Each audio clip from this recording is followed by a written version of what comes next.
Proceso de investigación o de desarrollo, pues normalmente primero se hace una síntesis tratando de obtener alguna meta, algún objetivo, y después se tiene que caracterizar, es decir, investigar qué resultó del proceso realizado. Y pues va por pasos esa caracterización. Primero, pues veríamos con el microscopio óptico qué resultó, por ejemplo. Después veríamos con difracción de rayos X, lo meteríamos al microscopio de barrido y finalmente al microscopio de transmisión. ¿Qué quiere decir con esto? Pues con el microscopio óptico veo qué tan homogéneo es, qué características tiene, si todo salió del mismo tipo o hay variaciones. Con difracción de rayos X, pues investigo de qué está constituido el material en conjunto, porque lo que investigo son polvos, mucho. En un polvito pues hay muchos nanocristales. Con microscopía de barrido me acerco más a los detalles y empiezo a ver sobre todo superficies o formas de los nanocristales producidos. Si tengo un buen microscopio de barrido, puedo llegar hasta un par de nanómetros de resolución y ver las formas, medir la composición química, quizás saber si todos tienen la misma constitución o diferente forma. Y finalmente con el microscopio de transmisión, pues analizo uno por uno. Por supuesto, no puedo analizar todos, pero analizo poquitos, es más localizado. Vamos de métodos de caracterización donde se ve mucho, no son localizados, a métodos de caracterización donde se ven pocos, pero se pueden caracterizar a fondo, un método más localizado. Y todos los métodos de caracterización pueden dividirse en dos: no caracterizados, como microscopía óptica y difracción de rayos X, y no localizados, como microscopía óptica y difracción de rayos X, y localizados, como microscopía de barrido y microscopía de transmisión. Hay más métodos de caracterización, pero este es un camino usual en nanoestructuras. ¿Preguntas, comentarios? Entonces, localizados y no localizados. Y este es el más localizado de todos ellos. Para el desarrollo de materiales o la ciencia de materiales es una herramienta poderosa. Se utiliza un haz de electrones para iluminar una muestra que sea muy delgada o muy pequeñita. Se pueden observar características de la estructura cristalina, cómo están distribuidos los átomos, ¿verdad? A través de la interacción con los electrones. El microscopio de transmisión puede usarse para estudiar, por supuesto, nanoestructuras y nanomateriales, capas delgadas, en todo tipo de materiales, cerámicos, polímeros, metales, semiconductores. Y como habíamos visto en la clase pasada, en microscopía de transmisión, pues podemos hacer tres modos, ¿verdad? Campo claro, campo oscuro, interferencia o alta resolución. Y podemos ver qué también salió, qué forma tiene, qué tamaño tiene. Podemos medir pozos cuánticos, alambres, ¿verdad? Podemos hacer muchas cosas, pero muy localizado, a uno o dos partículas o nano elementos. Entonces, el microscopio de barrido, decíamos, nada más tenía una columna con lentes condensadoras. El microscopio de transmisión es muy parecido al microscopio óptico en sus principios. ¿Ya? Si por un lado en el microscopio de barrido no se forma una imagen con lentes, en el microscopio de transmisión sí, se forma ópticamente, ¿verdad? Lo habíamos visto ya anteriormente en otras presentaciones. Aquí es cuando lo vemos un poquito más en detalle. Hay un generador de electrones que le llamamos cañón de electrones. Y luego hay lentes condensadoras, ¿verdad? Son varias. La muestra entra donde está la lente objetiva. La lente objetiva es la más importante porque va a formar la imagen ópticamente, ¿verdad? Que va a ser proyectada por lentes hasta una pantalla fluorescente en el diseño original. Este diseño puede cambiarse y en lugar de tener tienes todavía la pantalla fluorescente para que veamos. Cuando los electrones chocan contra esa pantalla fluorescente, pues forman luz y nosotros vemos un contraste, vemos una imagen. Pero últimamente esto se usa poco, aunque todavía existe. Ahí está, siempre. Abajo ya tienen una cámara que digitaliza la imagen y la manda a un proyector, ¿no? Entonces, el microscopio de transmisión se parece mucho al microscopio óptico que vimos en su principio, ¿verdad? El microscopio óptico, por supuesto, tiene una menor resolución porque usa una longitud de onda más grande que la de los electrones. Hemos estado viendo que la longitud de onda nos da una medida directa de la resolución. ¿Hasta aquí alguna pregunta, alguna duda?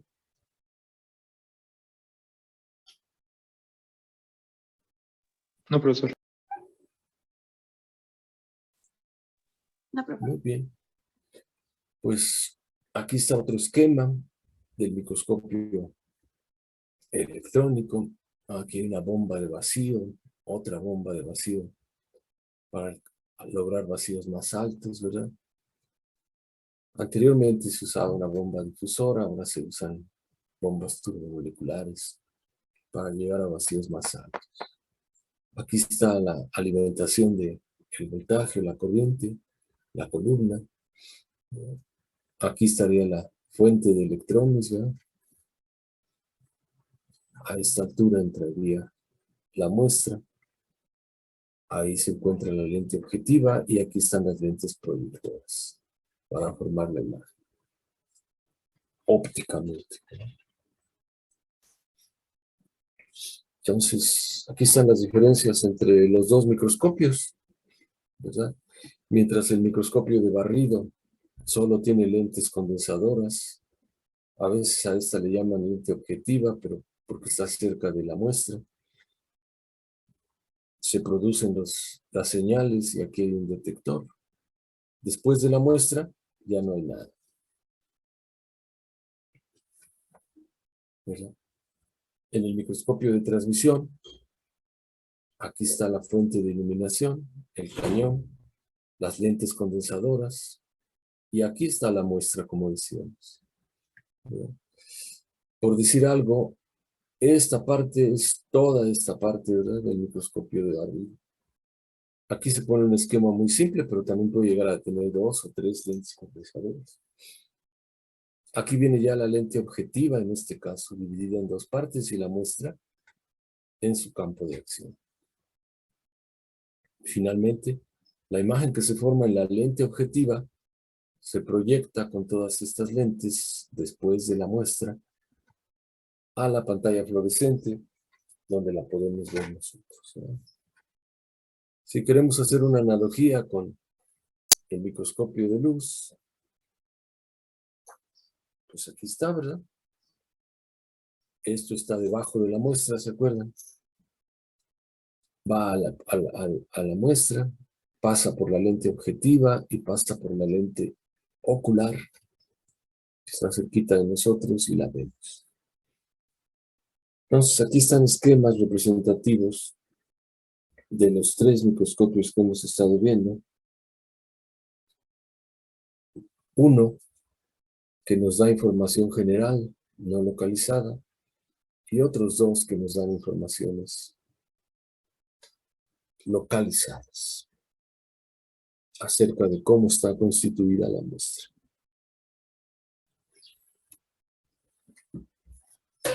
¿Alguna pregunta hasta aquí? Profesor, nos había dicho que las energías necesarias en el TEM para el haz de electrones eran pues bastante más grandes. Esas energías, o bueno, dadas esas energías, es más común que el cañón de electrones sea de pues termoiónico o de emisión de campo. Puede ser de los 2, ¿verdad? Puede ser de los 2. Para la corriente, para el voltaje, para la energía de los electrones, lo único que cambia es a qué está conectado el microscopio, ¿verdad? Necesitamos generadores más potentes. Normalmente tiene uno que tener una pequeña planta de luz para poder tomar ahí el suministro. Lo que viene en la línea son 120 volts, ¿no? Y hay que transformarlos a todo esto, ¿eh? Entonces necesitamos equipo para transformar ese voltaje en lo que se necesita. Por supuesto, para un microscopio de barrido es menos caro que para un microscopio de transmisión, ¿verdad? Como estos. ¿Por qué? El microscopio de barrido utiliza máximo 30 kilovolts y estos TEMS pues pueden llegar a 300 kilovolts, ¿verdad? En un momento dado, hace 20 años, había de 1000 kilovolts, pero después se comprobó que eran pues demasiado complicados y aparte dañan las muestras con energías tan altas, ¿verdad? No se gana mucho en resolución y se gana mucho en disminuir la longitud de onda comparada con 300 o con 100 kiloelectronvolts, ¿no? Entonces, en respuesta a tu pregunta, pues son nada más los equipos adicionales los que varían, porque el kilovoltaje es diferente, ¿verdad? Por supuesto, detrás de todo esto, pues existen todos estos equipos de transformación de la energía. Ok. ¿Alguna otra pregunta?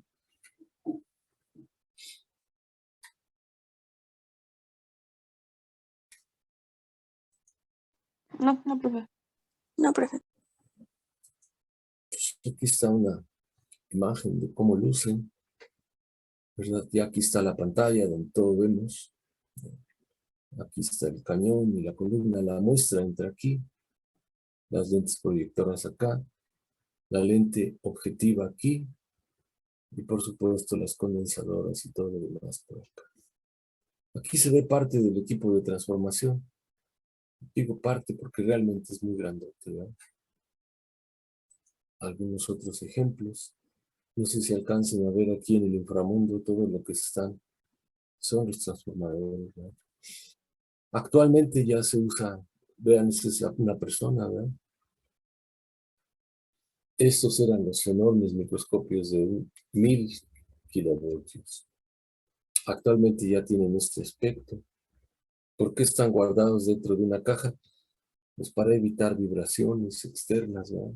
Si estamos mirando un átomo, un ángstrom de resolución, cuando hablamos, se produce una vibración y en estos tipos de observaciones, pues se nota la observación hasta en la pantalla. Cuando hablamos, vibra todo. Por supuesto, no vibra a niveles que lo sintamos nosotros, pero sí vibra a niveles de un ángstrom, ¿ya? Está la conexión, el equipo de transformación pequeño para un microscopio pequeño. Para este grandote, pues se necesitaba todo esto acá. Y aquí detrás de las cortinas, pues está precisamente todos los transformadores y lo que se requiere, ¿verdad? Como ven, en todos los casos hay cortinas porque atrás están los transformadores de energía. ¿Preguntas hasta aquí?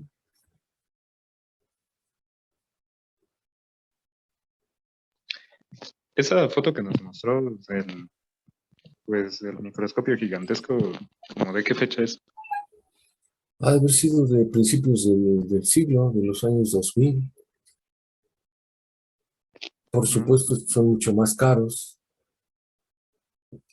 y las ventajas son muy pequeñitas, ¿verdad? Pero pues así se aprende. ¿Qué era lo que perseguían aquí? Disminuir la longitud de onda y aumentar la resolución. ¿Se acuerdan que esa es la tendencia, verdad? Después de un cierto límite ya la ganancia es mínima y la inversión es altísima, ¿verdad?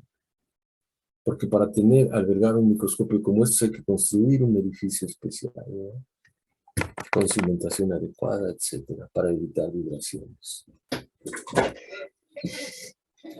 Yo tuve oportunidad de trabajar en uno de estos allá por los 2000 en un laboratorio nacional de Estados Unidos que se sitúa en Berkeley, en California. Aparte de hippies, tienen un buen centro de investigación. Ustedes son muy jóvenes para conocer la era hippie, ¿verdad? Sí, creo que Pero sí. ahí en California, en Berkeley, pues era el corazón de los hippies. Woodstock y todo eso. Por si algún día hacen investigación de eso. ¿Alguna otra pregunta? Luego ya se fue desarrollando los más pequeños como estos, ¿verdad? Y actualmente ya son de este tipo, ¿verdad? O de este tipo. Pues acá se alcanza a ver, ¿no? Los cilindros con las diferentes lentes, ¿ya? Los componentes de las lentes cilíndricas, ¿ya? La muestra va aquí, o aquí, ¿verdad? La pantalla fluorescente está aquí. El sistema para digitalizar la imagen, pues está aquí, vean, abajo de la cámara. Antes se usaban negativos. Este ya ni caja para negativos tiene. Por aquí a lo mejor alcanzamos a ver negativos, ¿no? Poquito aquí, pero no lo van a distinguir mucho. Pero aquí había una caja con negativos y se ponían los negativos. Sacaban las imágenes. Se abría esta cajita y ahí está el resguardo de negativos que había que cambiar. Pero actualmente ya todas son imágenes digitalizadas. No existe ya caja para negativos y aquí está todo el mecanismo, ¿no?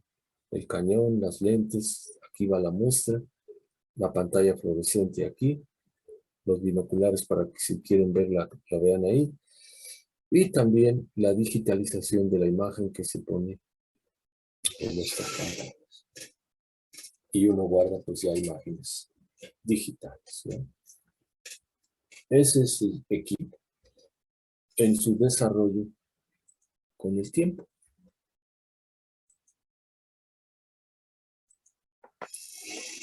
La presentación ya nos hizo favor Berta de transformarla a PDF y la van a tener disponible en esa línea. ¿Alguna otra pregunta?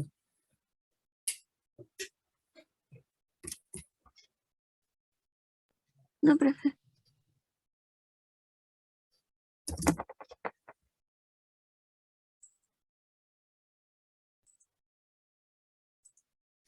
Muy bien. Entonces decíamos, llega un haz incidente a la muestra. La muestra es delgadita y hay un haz que se transmite. A este haz le faltan todos los electrones que se dispersaron elásticamente, conservando energía, o aquellos que se dispersaron inelásticamente, perdiendo energía. La dispersión elástica, les recuerdo, es aquella que conserva energía. Se desvía de la trayectoria original, pero la energía se mantiene constante. Cuando hablamos de dispersión inelástica, hablamos de que los electrones desvían su trayectoria y además pierden energía en esa desviación. Aquí hablamos de choques elásticos que producen un cambio de energía, de dirección, pero no un cambio de energía. Acá hablamos de choques inelásticos que producen un campo de trayectoria y también un cambio de energía. Entonces el haz incidente llega y produce esto. Si queremos ver el microscopio de barrido, pues están todos estos que rebotan, ¿verdad? Con rayos. También se produce luz visible. De aquí que haya muchas técnicas en la microscopía electrónica, ¿no? Con luz visible hablamos de semiconductores sobre todo. Y si detectamos esa luz visible que se emite, que va a ser característica del tipo de semiconductor que se tenga, se da origen a una técnica que se llama catodoluminiscencia, ¿verdad? Si detectamos estos rayos X que se producen, damos origen a otra técnica que se llama espectroscopía de rayos X para medir la composición química, ¿verdad? Si detectamos estos electrones, damos campo a otra técnica, la microscopía Auger, ¿verdad? También que tiene la característica de medir composiciones. Aquí, pues es una plática de introductoria y nada más hablamos de imágenes en el microscopio de barrido que involucra estos y de imágenes en el microscopio de transmisión que involucra todos estos.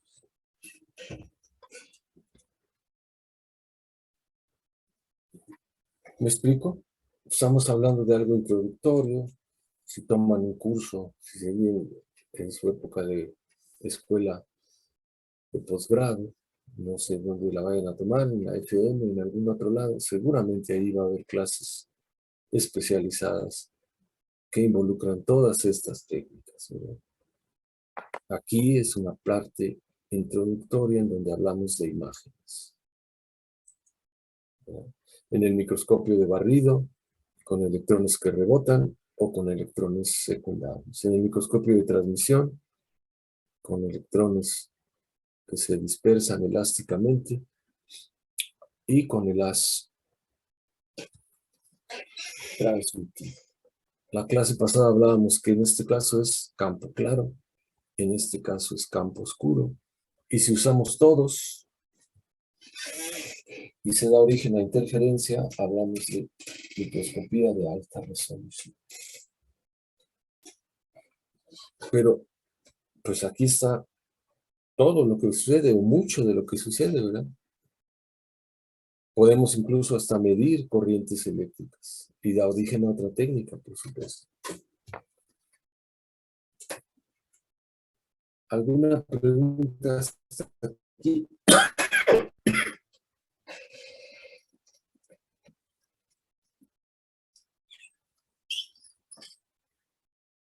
El haz directo ahí, pues se podría decir que no interactuó para nada con la muestra. No, no se puede decir eso. Vean.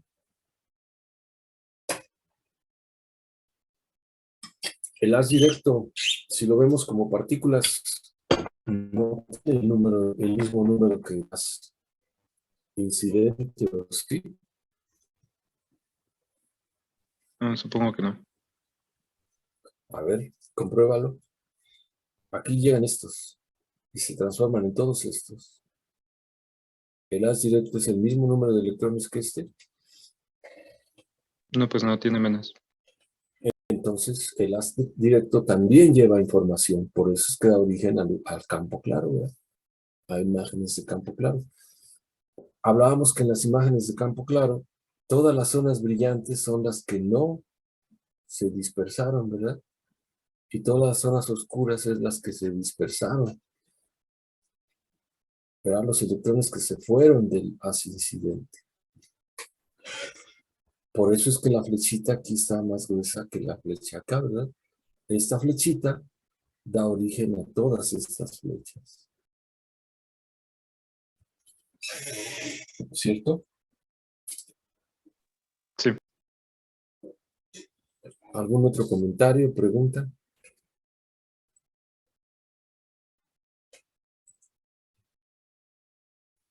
Entonces, ¿había preguntas, Valeria? No, profe, todo claro.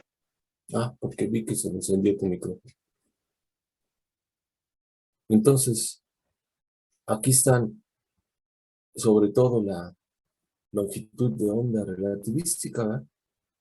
Porque ya viajan a velocidades muy altas, para 100 o para 1000 kilovolts. Vean, aquí para 1000, pues se reduce a menos de un angstrom, ¿verdad? Pero a 100, pues ya está mucho menos de un angstrom también. Si no fuera por los errores en las lentes, pues deberíamos ver los átomos y los electrones incluso, ¿verdad? Aquí están las masas y las velocidades relativas de los electrones también.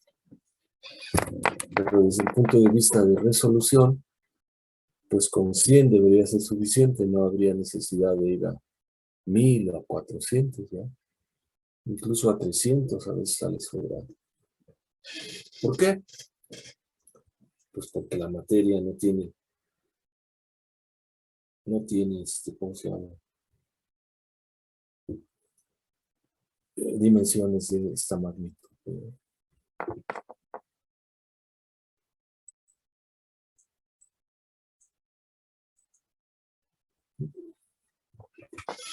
Entonces, ¿qué se puede hacer? Pues con microscopía óptica podemos ver detalles finos, no solo en insectos, sino también en materiales orgánicos o inorgánicos, ¿no?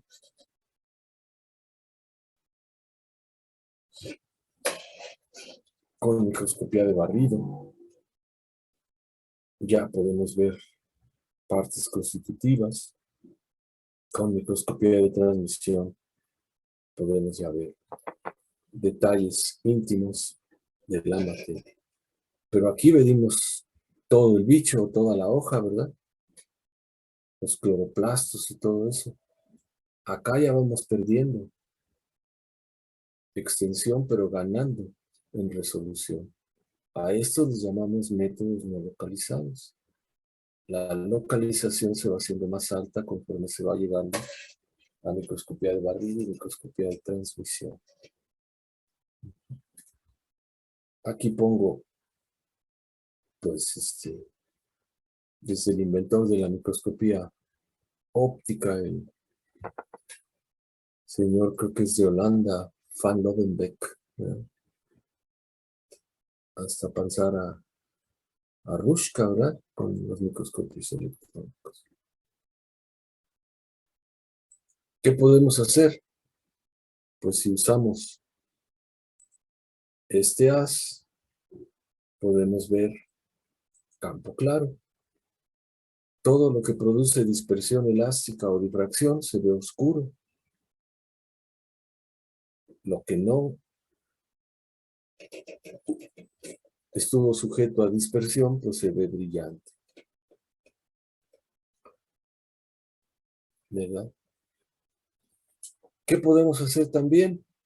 Pues analizando la clase anterior, veíamos que hay un punto, un plano específico, en donde a la salida de la lente objetiva hay un cruce, un enfoque de todos los haces dispersados o no, en donde se puede obtener difracción. ¿Qué es la difracción? Pues una dispersión donde no se pierde energía y las fases continúan, las ondas continúan en fase. ¿Verdad? ¿Cierto? La difracción no es más que una dispersión elástica donde se mantiene la fase de las ondas, o una dispersión elástica en fase. Y si Rayos X podemos ir pico por pico. En microscopía electrónica podemos obtener muchos picos a la vez en un plano, y a esto le llamamos patrón de difracción. Para la zona que se ilumina, se observa un patrón de difracción. Puede no ser muy grande el cambio en longitud de onda, de 1.5 el cobre para rayos X a 0.0037 o 0.037 angstroms. De ahí que en microscopía electrónica veamos muchos picos a la vez en el patrón de difracción. Y en el difractómetro de rayos X solo sigamos una de estas líneas, ¿verdad? Viendo todos los picos que se van produciendo. La información que estamos obteniendo es mucho mayor, pero de áreas más localizadas. Necesitamos tanto difracción de rayos X como microscopía. Campo claro, patrón de difracción. También podemos obtener campos oscuros, ¿ya? Todos estos puntitos representan picos de difracción, ¿verdad? Hay zonas brillantes aquí, ¿verdad? Muy probablemente son los picos grandotes. Hay zonas oscuritas, muy chiquitas. Muy probablemente son los puntitos más pequeños. ¿Ya? Pero todo este análisis toma tiempo. Aquí estamos introduciendo la técnica. ¿Qué se puede hacer? ¿Qué nos da? ¿Qué nos ofrece? ¿Preguntas? ¿Algún comentario? Me parece que la última vez nos dijo que para estos patrones de difracción se usaban tanto el haz transmitido como los electrones dispersados. No, No sé. esta solita es con haz transmitido. Es una de las tres posibilidades. La otra es con el haz difractado, ¿verdad? Y la tercera posibilidad es con todos, ¿ya? Aquí por partes.